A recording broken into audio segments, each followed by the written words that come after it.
Let's talk a little bit about your thought process as you step into the batter's box.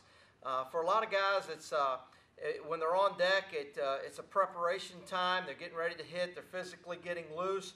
They might be watching the pitcher a little bit. They might be watching the situation a little bit. Sometimes they're not watching that, and they're kind of oblivious to what's going on, how the pitcher, what kind of shape he is in on the mound, what kind of pitches, is he still hitting his spots, is he sharp, what the situation is. So when you step up there, you don't want anxiety to build as you move towards the batter's box. And for a lot of players, unfortunately, it does, where you see yourself in the hole, you get your batting helmet, you get your bat, and you're getting ready to go up to be on deck.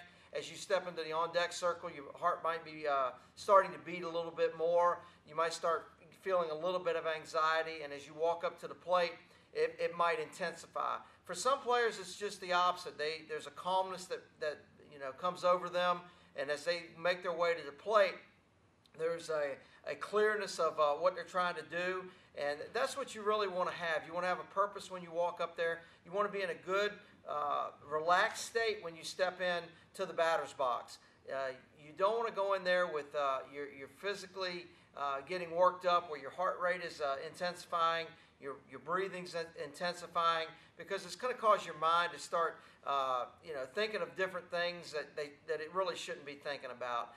What hitting is the absence of thought and the presence of reaction, and where you're going to stand up there and just react to what happens, as opposed to having so much information being processed that by the time the pitch gets to the plate out of the pitcher's hands, you're still processing while it hits the mitt, and that's what you don't want to have happen.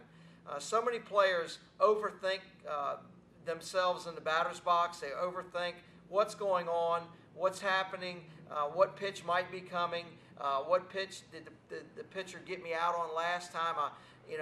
All those type of things are really going to make it difficult for you to have a clear consciousness about you where you can react to what's happening.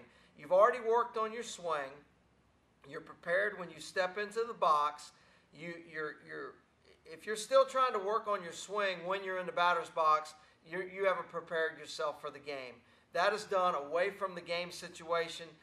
That's off-field work or practice time where you get your swing ready, where you're going to go in there and you're going to look at the pitcher, look at the situation, know what you're trying to accomplish by looking at the field, and then as the pitcher becomes ready to get his signals, you become ready to have the pitch thrown.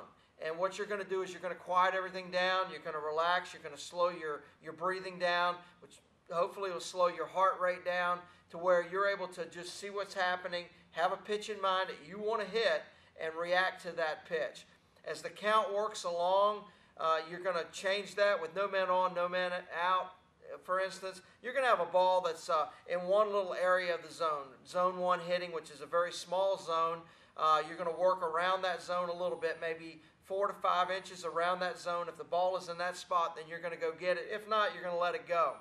And after that, if you get one strike on you, then you're going to expand a little bit to where it's maybe a 12-inch circle around that ball that is your number one pitch, the pitch that you drive the best. You're still looking for your pitch. When there's 2 strikes, then it's going to change a little bit. You're going to have to open up and work on any ball that you can reach. You're going to have to go after and get.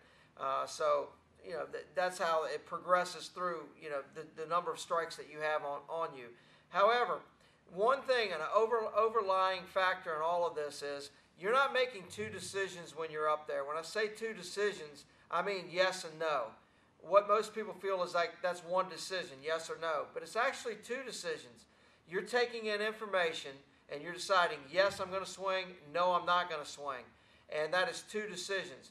What you're going to be when you step into the box and get ready to see the pitch come at you is you're going to swing at every pitch that comes in there until that pitch shows you that it's not what you want. So you're going to be on green the whole time, a green light on every pitch that's thrown until you see something that gives you an indication that's not what I want. And really that's one decision, which is deciding not to swing. And that's going to be very important, and it's going to make it very easy when you're up. I say easy. It's going to make it simpler when you're up there processing information It's not going to be as hectic up here while you're up there, and allow your body to react. So as you step into the box, remember that you're going to be on green light. You're going to be swinging at every pitch.